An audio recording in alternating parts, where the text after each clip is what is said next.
So Ostwald dilution law for weak acids. Then similar way we can derive the Ostwald's dilution law for weak bases. Weak acids प्रमाण आपण आज weak base चा Ostwald's dilution formula derive करतोय. तो formula derive करण्याअगोदर जो question विचारला गेलेला क्वेश्चन आपण पहिल्यांदा समजून घेतोय. तो क्वेश्चन कसा आहे बघा. We will ask the examination in number of times.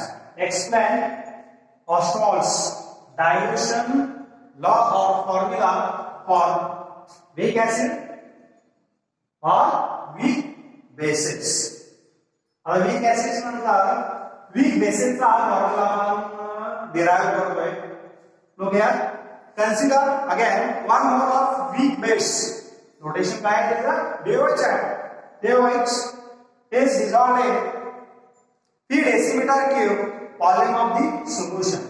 P decimeter cube एवढ्या volume असणाऱ्या सोल्युशन मध्ये weak base DOH चे 1 mole एवढे डिसॉल्व झाले असं आपण कन्सिडर करतोय.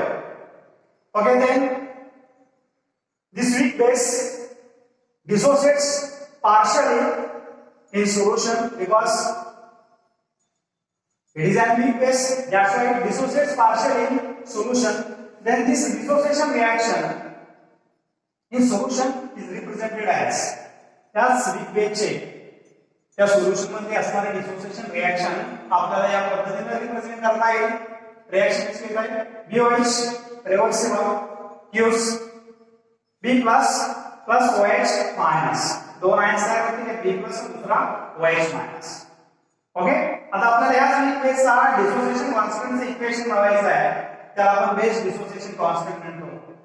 त्यासाठी आपल्याला हा जो समतोल आहे किंवा हे इक्विलिब्रियम आहे त्याला law of mass action apply करावा लागतो. By applying the law of mass action the base dissociation constant equation is given by where K is equal to concentration of B plus into concentration of OH minus divided by concentration of BOH.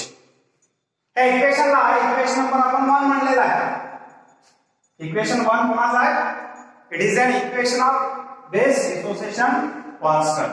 Okay, suppose 1 mole of weak base is initially present in volume P decimeter cube of the solution. Solution चा volume P decimeter cube एवढा आहे. याच्यामध्ये सुरुवातीला बेसचे 1 मोल एवढे present आहे. मग 1 मोल एवढे बेस जर प्रेझेंट असेल तर संपूर्ण अवस्थे वेळेला काही मॉलिक्युल्स डिसोसिएट होणार आहेत. किती डिसोसिएट होतील? At equilibrium, the fraction of molecules dissociated would be alpha. किती असणार आहे ते? अल्फा एवढे असणार आहे. तर अल्फा म्हणजे काय? Alpha is the degree of dissociation of the base. त्या बेसची ही डिग्री ऑफ डिसोसिएशन आहे. मग समतोल अवस्थे वेळेला जे फ्रॅक्शन ऑफ मॉलिक्युल डिसोसिएट झालेला आहे त्याला आपण डिग्री ऑफ डिसोसिएशन म्हणतोय. त्याला अल्फा आपण नोटेशन दिलेलं आहे. अल्फा एवढे मॉलिक्युल्स डिसोसिएट झालेले आहेत. तर त्या समतोल अवस्थेवेळेला त्या बेसचे किती मॉलिक्युल्स अनडिसोसिएटेड असणार आहेत? The fraction of a base that remains undissociated at equilibrium is किती असणार आहे? 1 minus alpha एवढे असणार आहे. 1 minus alpha. Okay, then amounts and the concentrations of the three species present at equilibrium are हे ज्या 3 species आहेत एक DOH, B plus आणि तिसरी स्पेसिस OH मायनस त्यांचे अमाउंट्स आणि कॉन्सन्ट्रेशन समतोल अवस्थेला काय असणार आहे? अमाउंट्स प्रेझेंट ॲट इक्विलिब्रियम पर मोल. DOH चे किती असणार आहेत amounts? 1 minus alpha, B plus चे अल्फा, OH मायनस आहे आणि यांचे सुद्धा एवढेच असणार आहेत अल्फा एवढे अमाउंट्स असणार आहेत. तर त्या समतोल अवस्थेला इक्विलिब्रियम कंडिशनला त्या 3 स्पेसिसचं कॉन्सन्ट्रेशन मोल पर डेसिमीटर क्यूब मध्ये किती असेल? कॉन्सन्ट्रेशन ॲट इक्विलिब्रियम मोल पर डेसिमीटर क्यूब DOH चे किती असणार आहे concentration? 1 minus alpha upon V एवढा असणार आहे. D plus alpha upon V एवढा असणार आहे. तर तेवढंच OH मायनस सायन्स असणार आहे alpha upon V. Okay, once again at equilibrium concentration of BOH 1 minus alpha upon V, concentration of B plus is equal to concentration of OH minus दोन्हीचं concentration सारखं असणार आहे, अल्फा अपॉन V एवढं असणार आहे. ते कशामध्ये असेल, मोल पर डेसिमीटर क्यूब मध्ये असणार. आता हे जे कॉन्सन्ट्रेशन टर्म्स आहेत ते इक्वेशन मध्ये आपल्याला सबस्टिट्यूट करायचे आहेत, कारण आपल्याला डेरिव्हेशन डिराइव्ह करायचं आहे, फॉर्म्युला डिराइव्ह करायचा आहे विथ बेसचा. म्हणून त्या व्हॅल्यू सबस्टिट्यूट करतोय कशामध्ये, substituting this concentrations in equation 1 we get by equation 1 आपल्याला काय मिळेल, Kb is equal to alpha upon K, पहिली टर्म आहे अल्फा अपॉन V, दूसरी term divided by 1 minus alpha upon K is equal to equation solve करतोय alpha square upon V square न्यूमरेटरची term आहे divided by 1 minus alpha upon K डिनॉमिनेटरची term आहे, एक काय होईल, कॅन्सल होईल. तर शेवटी इक्वेशन काय मिळेल आपल्याला, Kb चं Kb is equal to alpha square upon 1 minus alpha into K. Okay, call as equation number 2. त्याला इक्वेशन नंबर 2 म्हणतोय. बरोबर. If see the concentration, initial concentration of a base in mole per decimeter cube and V is the volume in decimeter cube per mole. जर with base चे initial concentration C एवढा असेल मोल पर decimetre cube मध्ये आणि V एवढा volume असेल सोल्युशनचा decimetre cube मध्ये, तर कॉन्सन्ट्रेशन काय मिळेल, ते concentration is equal to 1 by V. का कॉन्सन्ट्रेशन बरोबर काय असतं, number of moles divided by volume. Number of moles 1 आहे, व्हॉल्यूम V आहे, that's why is equal to 1 by V. म्हणून त्या सोल्युशनचं कॉन्सन्ट्रेशन काय मिळेल, 1 बाय V एवढं मिळेल. Then C is equal to 1 by V.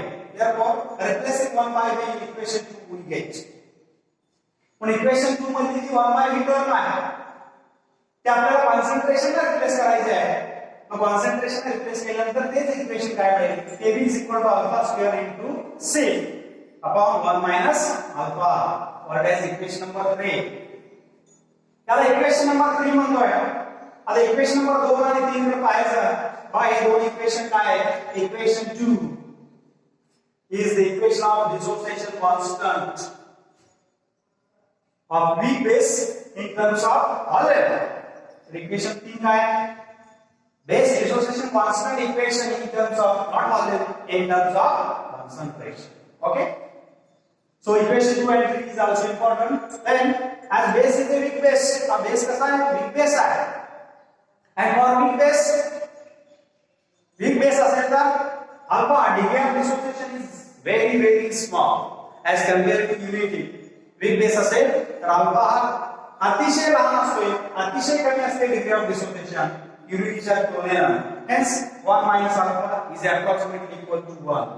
म्हणून या इक्वेशन मध्ये 1 minus alpha जी टर्म आहे ती आपण जवळपास किती असते, 1 एवढी असते, approximately equal to 1. Okay, with this approximation equation 3 are reduced to 2. हे approximation इथं घ्यायचं आहे आणि इक्वेशन 3 काय करायचं आहे, रिड्यूस करायचं आहे. इक्वेशन 3 जर रिड्यूस केलं 1 minus alpha is equal to approximately equal to 1 घेतल्यानंतर काय मिळेल, equation Kb is equal to alpha square upon V or Kb is equal to alpha square into C. हे 2 आणि 3 इक्वेशन आपण रिड्यूस करतोय, काय मिळेल, Kb is equal to alpha square into C. याला इक्वेशन नंबर 4 म्हणायचं. आता इक्वेशन नंबर 4 वरून आपण अल्फा इज इक्वल टू काय कॅल्क्युलेट करू शकतोय. therefore alpha is equal to काय मिळेल, root under root Kb into V or alpha is equal to under root Kb upon C. Equation number 5. याला इक्वेशन आपण काय म्हणलंय, 5 म्हणलेलं आहे. आता इक्वेशन 4 आणि 5 कडे पाहायचं क्रमाने. इक्वेशन 4 आणि 5 काय येते, equation 4 and 5 gives the relationship between Kb alpha and V or Kb alpha and C. या तीन मधलं रिलेशनशिप हे इक्वेशन दाखवत आहे. म्हणून याच इक्वेशन वर आपल्याला शेवटी एक कन्क्लुजन लिहायचं आहे. त्या कन्क्लुजन मध्ये सुद्धा क्वेश्चन बऱ्याच वेळा विचारला गेलेला आहे. तर हे कन्क्लुजन आपल्याला काय लिहिता येईल, काय सांगता येईल, फ्रॉम इक्वेशन 5 याच्यामध्ये एक कन्क्लुजन लिहितोय ते फार महत्त्वाचं आहे. बघा काय conclusion, from equation 5 we concluded that the degree of dissociation of a weak base is, by the conclusion, is directly proportional proportional to the square root of its volume or inversely proportional to its square root of its concentration of solution containing 1 mole of weak base. कोणत्याही weak base ची degree of dissociation ही त्या solution मध्ये असणारा जे concentration आहे त्या कॉन्सन्ट्रेशनच्या square रूटच्या लेस प्रमाणात बदलते किंवा तीच डिग्री ऑफ डिसोसिएशन त्या सोल्युशनचा जो व्हॉल्यूम आहे त्या व्हॉल्यूमच्या स्क्वेअर रूटच्या सम प्रमाणात बदलते की ज्या सोल्युशन मध्ये weak base हा 1 mole एवढा आहे. Okay, it is an Ostwald's dilution formula for weak bases. जसं weak acids चा फॉर्म्युला आपण समजून घेतला तसं आपण या पद्धतीने weak bases चा समजून घेऊ.